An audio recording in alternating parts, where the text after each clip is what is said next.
I'm Kenneth, a relationship coach and a psychotherapist. Every relationship is different and every breakup is different. Work with me and you'll get professional help on your situation. And if you're in no contact, focused on personal growth, my workbook series, The Knowledge, will help you make changes like you've never made before. Available now at AskCraig.net.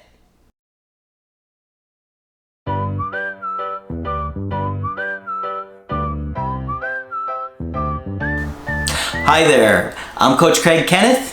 I'm Coach Margaret. And today we're going to be talking about guilt and breakups.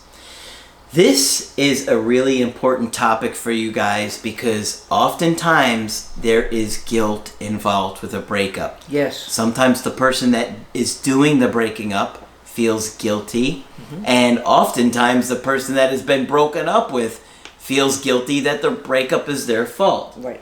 So Margaret put a lot of research into this video, so make sure you give it a thumbs up. It's really important that you guys understand the effect of guilt on breakups. Okay, thank you for the introduction. As I'm talking to people, I'm finding that people express enormous amounts of guilt after a breakup, whether they did the breaking up or whether their partner did the breaking up. People can find brilliant and creative ways to make it all their own personal fault. Okay? And they can spend months going over and over and over of scenarios saying, was it the day I said this? Was it the day I said that? Was it because I did this? Was it because I did that? And it's enough to make anybody crazy. Yeah. Okay? I hear it a little more from women, but it's not a huge difference. Men can be just as difficult and hard on themselves as women can. Although I think women are socialized more to take care of others. I hear from men, I could have supported her better, I wish I could have protected her, I wish I could have gotten her some help. But the women absolutely feel like a lifelong obligation to make sure this person is okay. All right, which indeed they don't have. Yeah. And I think women are kind of told from birth and treated as if they are the caretakers of the world. And I think this adds a little bit to the burden. Yeah. I'm going to talk a little more about that later. I suggest that women use the phrase, what's in it for me about a relationship? What was in it for me? Oh, he was wonderful, he was this, he was that. But then when you really look a little further, you find out that really she was getting very little out of it, except being accommodating to him. And it was assuaging her abandonment fears. But you can spend years endlessly second-guessing yourself. Now, if indeed your partner has some evident issues, like mental health issues, then there seems to be great guilt around not having been able to get this partner help. Now, you can do the best you can, but you can tell your partner they're bipolar and they have to see somebody 500,000 times and they're going to say, there's nothing wrong with me, you're crazy, goodbye, I tried to say that 2 weeks ago. Okay? So you do the best you can, and that's all you can do. We can't make anybody do anything. As much as it worries us, we can't do it. Okay? So one of the things I want to say in this is we have to be very selective about what we choose to feel guilty about and what not. Because I think, as I said earlier, there's enough stuff for all of us to be guilty about, and as grown-ups we have to own that, but we don't need extra. And we can't take on somebody else's burdens, whether we love them or whether we don't. Yeah. I think probably the first thing is identifying that you do feel guilty about something. Yeah, first of all, you have to deal with any feeling, you have to name it first. Okay? So that's very important, Greg. The first thing is to say, why do I feel so guilty about this? What's going on here? This is not reasonable. Yeah. I had a woman this week that felt terribly guilty over her situation, and she had been feeling very disconnected from her husband for many years, and so she started seeing other people behind his back, and she wants him to end the relationship. She wants to end it with him. She cares about him, but she just doesn't feel any romantic attraction to him because he had not individuated from his parents, and was putting them first above her and their children together. So she's got tremendous amounts of guilt, and she was crying on the She can't tell him, huh? Can she tell him she wants to break up? She is, but she feels so bad because he's like, he'll settle for whatever love she'll give him. So she said, I only love you this much. On a scale of 1 to 10, it was a really low number. Yeah. And he says, that's okay, I still love you. If that's what I can get, that's what I'll take. And so she feels terribly guilty. Oh, wow. And she can't. And I'm going to talk about that a little bit later, too. But how difficult for anybody. Yeah. Okay, whatever you'll give me, I'll love. Oh, dear me. Yeah. So anyway, you can find yourself guilt-ridden. And it's very important, first of all, to acknowledge it, as Craig is saying. I feel guilty. Is this a reasonable amount of guilt, or does this seem like a bit too much? And the other thing you have to do is differentiate between guilt and shame. That's big. And these words are often used pretty interchangeably, but there is a profound difference. If you say, I feel guilty, it means I did something wrong. Well, all of us frail human beings do things wrong from time to time. But if you're talking about shame, it says, I am something wrong. I'm a terrible person. I never should have been born. I'm not lovable. I'm not useful. I don't do anything for anyone. I really should hardly even be here. Okay? It's a very toxic kind of feeling. It's to feel alone and little and unlovable, like no one's ever going to rescue you or think about you. Yeah. So it's very important to differentiate between the two. And again, you have to look back to the messages you got as a child. If you were made to feel guilty, well, okay, well, you did this wrong, you had your hand in the candy jar, you spilled that, you did this terrible thing. At least it was something you did and not your essence. But unfortunately, there are some children who are told that they're worthless and unlovable. Yeah. And they're told that not just by words, but sometimes by being ignored, cast aside, given to the neighbor for weeks at a time, all kinds of different ways children get that message. Yeah. So if you're trying to wrestle with, after a breakup, guilt or shame, it's important to differentiate between the two. Because if it's what you did, we can work on that. But if it's what you are, then you have some profound issues about your self-concept that you need help with pretty quickly. Yeah. Okay? And if you came from a family who supported those beliefs, it's going to be even harder. So I wrote this, and then I looked through the literature a little further, and I came across a woman named Teresa Newsom. And Teresa Newsom has worked in some very heavy-duty places, domestic violence shelters, the prison herself, etc., etc. And she gives us a list of what you don't have to feel guilty about. And let me tell you, she is the other extreme. She does not take prisoners. So I'm going to give you Teresa's rundown of what you don't have to feel guilty about. If you want to refer to it, you can. Dumping your partner. If your partner is a good person and has not done anything wrong, it will still be okay for you to break up with him or her. You don't have to be with anybody ever that you don't want to be. And it's important to remember that. If you want to end the relationship, you have the right to do so without feeling guilty. Okay? He was a perfectly nice guy. I don't want to be with him for a long time, so I'm going to break up with him. Could you feel guilty over that? It might seem a bit unfair, but you can't afford to. You have to go about being the best person you can be. Okay? You have to consider you. Not having a reason. And not only that, but you don't have to feel guilty for not being able to give this person a reason why you want to break up with them.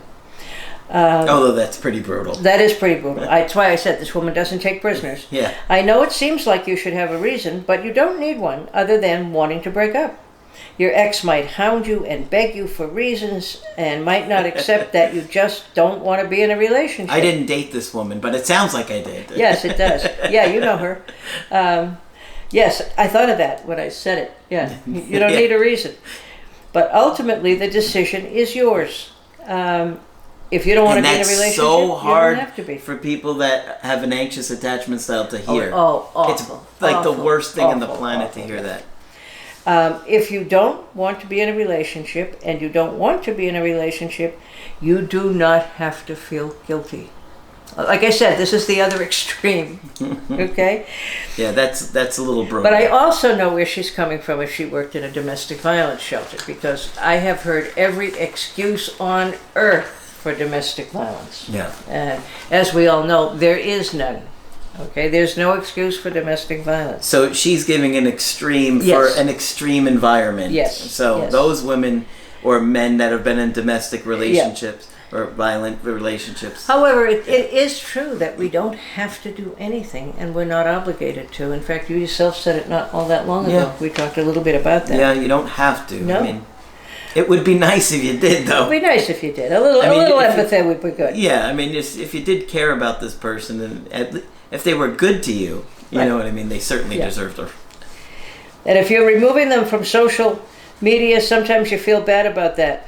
Don't feel guilty about that. Think of setting healthy boundaries for yourself. Okay? So this is really for anybody that's Yeah. in an unhealthy relationship. Yeah, especially. Yeah. If somebody's mistreated you in any way and has been toxic, abusive, cruel, manipulative, those people you don't have to give a reason No, to. you don't. Of course, if somebody's been good to you and kind, That's a little different. you need, Yeah. And I don't They think deserve this to be woman treated herself would say that. But she's used to extremes. And, Yeah. you don't have to apologize for not wanting to be friends. You don't have to feel guilty about that. You don't have to feel guilty for wanting your stuff back.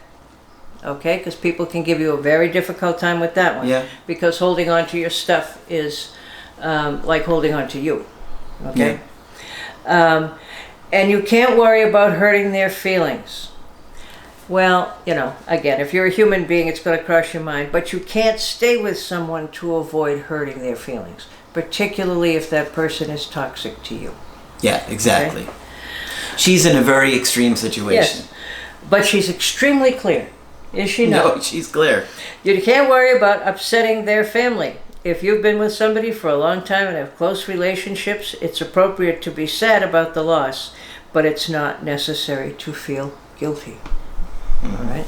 Is everything they've done or bought for you. When you're with someone, the things that they do for you should be acts of love and kindness that they wanted to perform, not things they do so you will owe them in the future. Because I've heard that, he bought me this, he sent me to school, he did this, he did that. That's manipulative. That's exactly right. You cannot let guilt over that sort of thing tie you to someone you do not want to be with. Yes. Okay? Yes. If it's a big issue for you, pay them back and don't be trapped by the guilt. Okay? And I recently heard about an instance of that. How they take it. It's never fun to break somebody's heart, but you're not responsible for their feelings. Okay, now that's hard to think about for a minute. I'll read it one more time.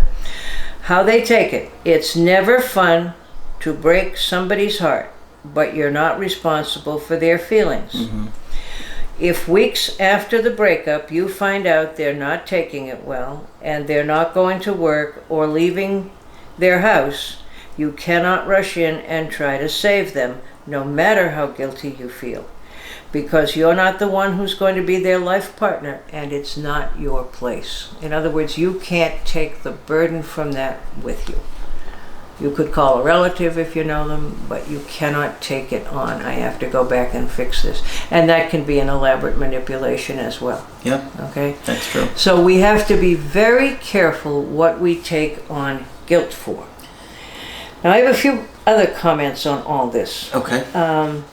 One of the things this lady says is doing what's best for you is never wrong.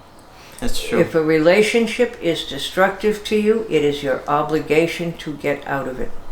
Yep. And while we don't ever want to be cold, callous, and mean, we have to do what we have to do. And if it gets to that point, I'd be willing to bet that they've been cold, callous, and mean to you. Yeah.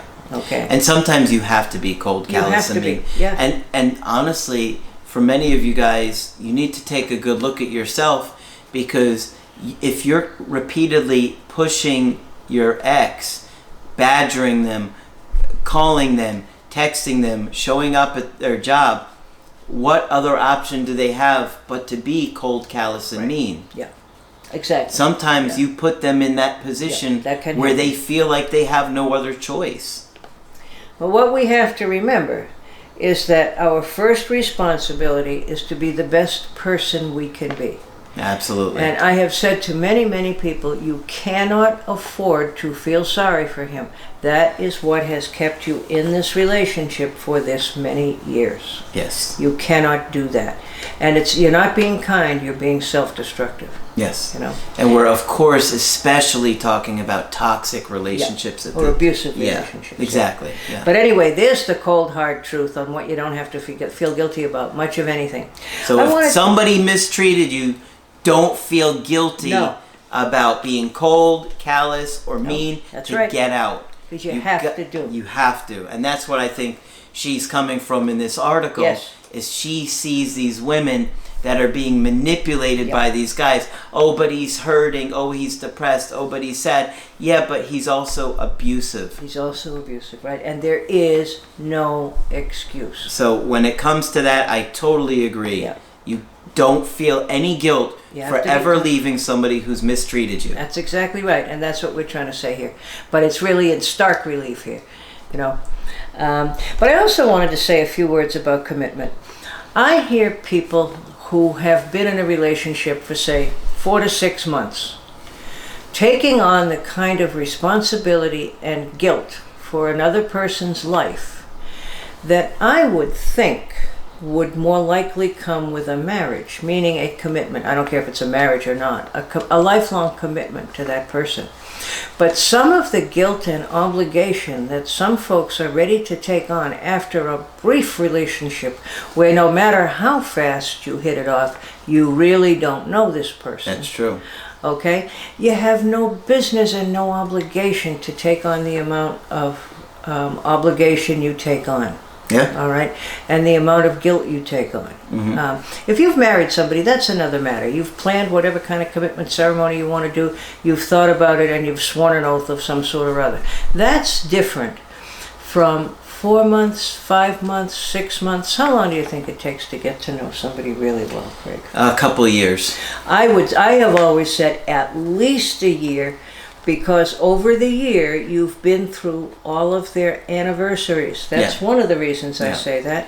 And I think what Craig is saying is better. If you've known somebody for 2 years, then you've seen 2 years of anniversaries and you really know this person. But to take on this kind of commitment for somebody you don't even know that well, you can't do it. No. No. And don't feel guilty because you don't want to, and don't feel obligated that you have to. Yeah. Okay. No matter if he says he's going to die if you don't, or she says she's going to die if you don't. Yeah. Okay? And always beware the rush.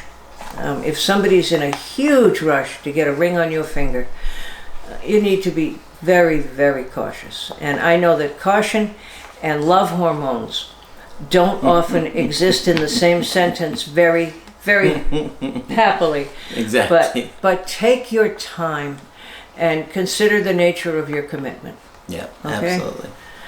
And that's my story. All right.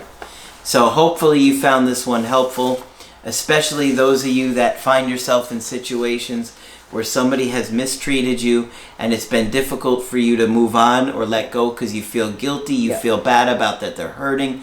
You've got to look out for yourself. You've got to. Move on. Get yourself help. Get help. Don't by all means. allow somebody to mistreat you ever. Ever. Okay.